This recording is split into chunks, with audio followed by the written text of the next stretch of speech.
Hello everyone, मैं आशा करता हूँ कि आप सब बढ़िया होंगे। जैसा कि हमने लास्ट वीडियो में बहुत सारे थॉट्स के ऊपर बात करी थी और बेसिकली और इस चीज़ को समझने की कोशिश करी थी कि विचार का हमारी लाइफ में कितना बड़ा रोल होता है और हम कैसे जाने अनजाने में अनकॉन्शियसली हम कैसे विचार के लेवल पे बहुत सारी प्रॉब्लमों को क्रिएट करते हैं और अननेसेसरी प्रॉब्लम को हम क्रिएट करते हैं। और इसके साथ साथ में उसके सॉल्यूशंस के ऊपर भी बात करी थी। हम उस डिस्कशन को कंटिन्यू रखते हैं। आज मैं आपके सामने एक एक्सपीरियंस शेयर करना चाहूँगा जो मैंने खुद पर्सनली फ़ील किया है। ज़्यादातर फॉर एग्ज़ाम्पल बेसिकली अभी कॉलेज चल रही है, तो मतलब अभी कॉलेज की क्लासेस चल रही है, तो बेसिकली ज़्यादातर मैंने इस चीज़ को ऑब्ज़र्व किया है कि मोस्टली स्टूडेंट ज़्यादातर जैसे सुबह के टाइम पे वो बहुत ज़्यादा एनर्जेटिक रहते हैं। लेकिन जैसे-जैसे फॉर एग्ज़ाम्पल जैसे-जैसे अगर मान लो दिन के टाइम पे कोई भी लेक्चर होता है फॉर एग्ज़ाम्पल या 2 या 3 बजे के आस-पास में, तो ऑटोमेटिकली उनके अंदर उनमें बिल्कुल भी किसी तरह की एनर्जी नहीं रहती, एकदम डलनेस सी आ जाती है, उबासी उनको आने लग जाती है या उनको बोरियत सी फ़ील होती है, उनको बोरिंग सा फ़ील होने लग जाता है। तो उस टाइम पे ये चीज़ मैंने जब ऑब्ज़र्व की तो एक चीज़ ये निकल के आई कि ये किस वजह से हो रहा है। तो उसके बाद में जब मैंने इंक्वायरी स्टार्ट करी, जो करते-करते उस चीज़ के बारे में पता पड़ा। तो ये जो हम प्रॉब्लम हो रही है, ये भी एक थॉट के ज़रिए ही होती है। फॉर एग्ज़ाम्पल मैं 2 चीज़ें आपको बताना चाहूँगा कि आपको किस चीज़ में मज़ा आता है। फॉर एग्ज़ाम्पल अगर आप कोई एक ऐसी चीज़ करते हैं जिसको करने में आपको बहुत इंटरेस्ट है, जो आपको करना बहुत पसंद है। फॉर एग्ज़ाम्पल आप इस एग्ज़ाम्पल को बच्चों से रिलेट कर सकते हैं। जो छोटे-छोटे किड्स होते हैं, उनको ज़्यादातर बेसिकली किस चीज़ में मज़ा आता है? खेलने में ज़्यादा उनको मज़ा आता है। तो अगर आप उनको खेलने देंगे, तो वो कितने टाइम तक भी खेल सकते हैं, उसकी भी कोई लिमिट नहीं होती है, क्योंकि उनकी मज़ा आता जाता है। तो ऑटोमेटिकली क्या होता है, जब आप कोई एक ऐसी चीज़ करते हैं जिसको करने में आपको बहुत इंटरेस्ट है या बहुत ज़्यादा रुचि है या बहुत ज़्यादा इंटरेस्ट है आपको उसको चीज़ को करने में, तो ऑटोमेटिकली क्या होता है कि बॉडी के लेवल पे आपको एडिशनल एनर्जी मिलती जाती है। मतलब वो एनर्जी खत्म नहीं होती, वो बढ़ती जाती है, क्योंकि हमारा मैकेनिज़्म ऐसा है कि हम अगर कोई ऐसी चीज़ को करते हैं जो पॉजिटिव है एकदम बिल्कुल, जो हमको आगे बढ़ा रही है, जो हमको पुश कर रही है आगे की तरफ, तो ऑटोमेटिकली क्या होता है, बॉडी के लेवल पे आपको बहुत ज़्यादा एनर्जी मिलती जाती है। तो आप उस काम में बहुत ज़्यादा इन्वॉल्व होते जाते हो और आपको बहुत मज़ा आता है। आपको टाइम का पता नहीं रहता। और आपने इस चीज़ के ऊपर भी पढ़ा होगा कि बहुत सारे पर्सन ऐसे होते हैं जिनको इतना मज़ा आता है पढ़ाई करने में कि उनको टाइम का पता ही नहीं रहता। तो ऐसे बहुत सारे एग्ज़ाम्पल हैं जो आप आसानी से देख सकते हो। बहुत सारे पर्सन के बारे में, स्पेशली ऐसे लोग जिन्होंने इस वर्ल्ड के अंदर कुछ यूनिक किया है। तो ये चीज़ देखने को मिलती है। अगर आपका इंटरेस्ट है तो आप उसमें इन्वॉल्व होते जाते हो।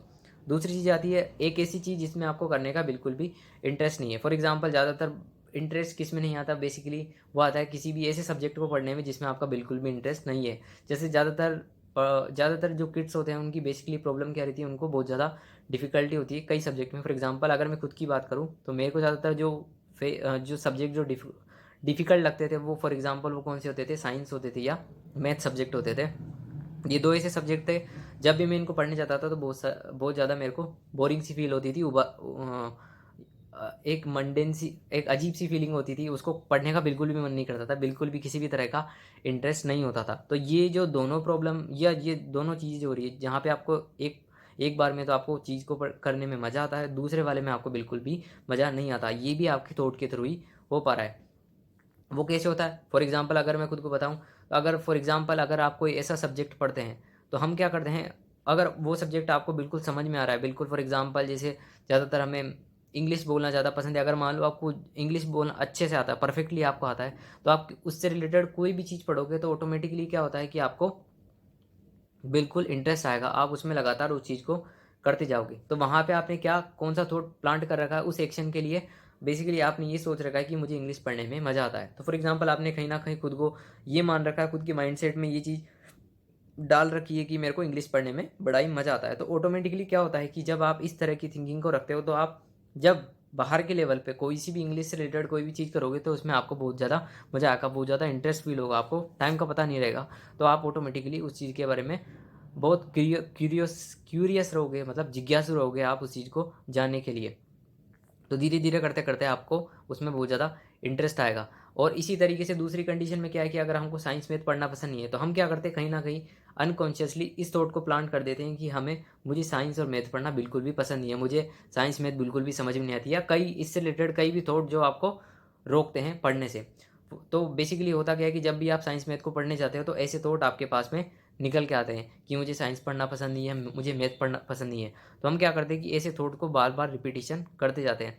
तो जिस चीज़ का आप रिपीटिशन करते हो वो आपकी मेमोरी में फीड हो जाता है। जैसे ही वो आपकी मेमोरी में फीड होता है तो ऑटोमेटिकली जब भी आप उस चीज़ को पढ़ने जाते हो तो उससे रिलेटेड थॉट निकल के आता है कि आपको पढ़ना नहीं है। अब उसमें भी एक बारीक सी चीज़ ये है कि जब भी आपके पास में कोई थॉट निकल के आता है तो वहाँ पे आपकी पास में चॉइस होती है, वहाँ पे आपके पास में विकल्प होता है कि आप किस चीज़ को प्रेफरेंस देते हो। तो हम ज़्यादातर क्या करते हैं कि हम जो भी चीज़ निकल के उसको एज इट इज़ एक्सेप्ट कर लेते हैं, और जैसे ही आप उस चीज़ को एक्सेप्ट करते हो तो बॉडी के लेवल पे आप उसकी जो रिजल्ट है उसको फील कर सकते हो।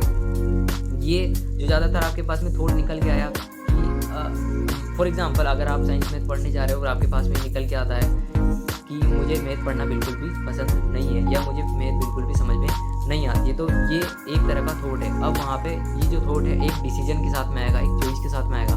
या तो आप उसको एज इट इज़ एक्सेप्ट कर लो तो ऑटोमेटिकली क्या होगा कि आपको बहुत ज़्यादा उबासी सी फील होगी, आपको ज़्यादा इंटरेस्ट नहीं आएगा, उसको ज़्यादा टाइम तक आप नहीं पढ़ पाओगे। लेकिन अगर आप ऐसी चीज़ को पढ़ते हो जिसको पढ़ने में, लेकिन उसी के जस्ट ऑपोजिट में अगर आप ऐसा डिसीजन लेते हो कि नहीं मुझे मैथ पढ़ने में बिल्कुल मज़ा आता है, मुझे मैथ में बहुत ज़्यादा इंटरेस्ट है, तो ऑटोमेटिकली क्या होगा कि वो थॉट रिवर्स हो गया और आप जैसे ही उस चीज़ को एक्सेप्ट करोगे कि हाँ मैं मैथ पढ़ सकता हूँ, भले ही कितनी भी डिफ़िकल्टी हो तो मैं टीचर के थ्रू या अपने सिबलिंग की हेल्प के थ्रू मैं उस चीज़ को सॉल्व कर लूँगा। अगर आप इस तरीके से उस नेगेटिव थॉट को पॉजिटिव में कन्वर्ट कर देते हो तो ऑटोमेटिकली क्या होगा, कुछ शुरुआत के टाइम पे थोड़ी सी दिक्कत आएगी, लेकिन ऑटोमेटिकली करते करते करते क्या होगा आपका उसमें इंटरेस्ट आने लग जाएगा। यही चीज़ मेरे साथ हुई जब मैं एट्थ क्लास में था, तब ये प्रॉब्लम मैंने बहुत ज़्यादा फेस करी थी। लेकिन उसके बाद में फिर मेरे को इस चीज़ के बारे में पता पड़ा कि इस थॉट्स को रिवर्स भी किया जा सकता है। अगर आप नेगेटिव चीज़ को एक्सेप्ट कर सकते हो तो आप पॉजिटिव चीज़ को भी एक्सेप्ट कर सकते हो। तो उसके बाद में फिर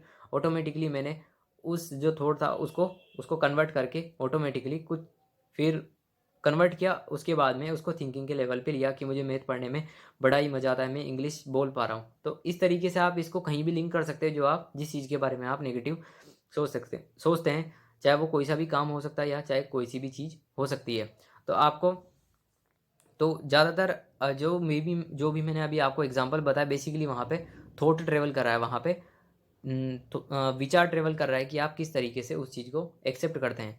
तो मैं आपको ये बताना चाहूँगा कि बेसिकली इस वीडियो का पर्पस बेसिकली यही है, आपको ये बताना कि जो विचार होता है वो एक डिसीजन के साथ में आता है, एक चॉइस के साथ में आता है कि आप किस चीज़ को चूज़ करते हो। ज़्यादातर आपने ये भी देखा होगा कि हमारा ज़्यादातर जो इंटरेस्ट होता है वो किस चीज़ में होता है, मोबाइल को चलाने में।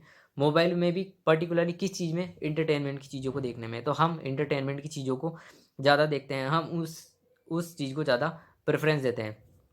तो ऑटोमेटिकली हमें उस तरह की हम उस चीज़ में इवॉल्व हो जाते हैं और हमें टाइम का पता नहीं रहता। फॉर एग्ज़ाम्पल आप किसी मूवी को देखते हैं तो हमने क्या है, उस मूवी से रिलेटेड बहुत सारी चीज़ों के बारे में सोच रखा है कि मुझे मूवी देखने में मज़ा आता है, या ऐसी कई चीज़ें आपने सोच रखी जो आपको इनकरेज करती है उस चीज़ को लगे रहने में। लेकिन कई ऐसी चीज़ें होती हैं जो हमें करना बिल्कुल भी पसंद नहीं है। जैसे फॉर एग्ज़ाम्पल लर्निंग का हो सकता है, या कुछ सोशल मीडिया का यूज़ करना लर्निंग के थ्रू ज़्यादातर, जो हम मोस्टली नहीं करते। तो बेसिकली हमें इस चीज़ का ध्यान रखना है कि जब भी आप कोई भी चीज़ के बारे में जाएँ, अगर आपको कोई भी चीज़ करना पसंद नहीं है तो उसका बेसिकली कारण क्या है, कॉज़ क्या है, कि आपको कोई ना कोई आपने उस चीज़ के बारे में नेगेटिव सोच रखा है। तो अगर आपने उस चीज़ के बारे में नेगेटिव सोच रखा है तो आप उस जगह पॉजिटिव चीज़ में उसको कन्वर्ट करके, उस चीज़ का रिपीटेशन करके उस प्रॉब्लम को आसानी से सॉर्ट आउट कर सकते हैं। जैसे फॉर एग्जांपल अगर मैंने मोबाइल की बात करी, तो अगर आपको इंटरटेनमेंट की चीज़ों का देखने का शौक है तो आप एकदम से लर्निंग नहीं कर सकते। अगर आपकी टेंडेंसी ये, आपकी हैबिट ये है कि आप इंटरटेनमेंट या मूवी को ज़्यादा देखते हो, शुरुआत में थोड़ी बहुत दिक्कत आएगी, लेकिन धीरे धीरे करते करते जब आप ऐसी चीज़ों को रिपीट करते जाओगे जहाँ पे आपको लर्निंग हो रही है, चाहे वो इंग्लिश से रिलेटेड हो, चाहे कोई सी भी हो जो आपके करियर से रिलेटेड हो, तो ऑटोमेटिकली क्या होगा, आप बहुत एक मेजर लेवल पे उस चीज़ को फ़ील कर पाओगे और धीरे धीरे इम्प्रूवमेंट फ़ील हो पाएगा। सो ये आप पे डिपेंड करता है कि आप कैसी चीज़ों को प्रेफ़रेंस देते हो। तो नेक्स्ट टाइम जब भी अगर आपको ऐसा फ़ील हो तो आप उस नेगेटिव चीज़ को पॉजिटिव में कन्वर्ट करके आप उस चीज़ के ऊपर आसानी से उस प्रॉब्लम से बाहर आ सकते हो। सो आई होप, और and we will continue this discussion in next video. हम इस डिस्कशन को कंटिन्यू रखेंगे आगे आने वाले वीडियो में, और एक नए थीम के ऊपर बात करेंगे। Till then I hope you like this video. Thank you for your time. Bye, take care.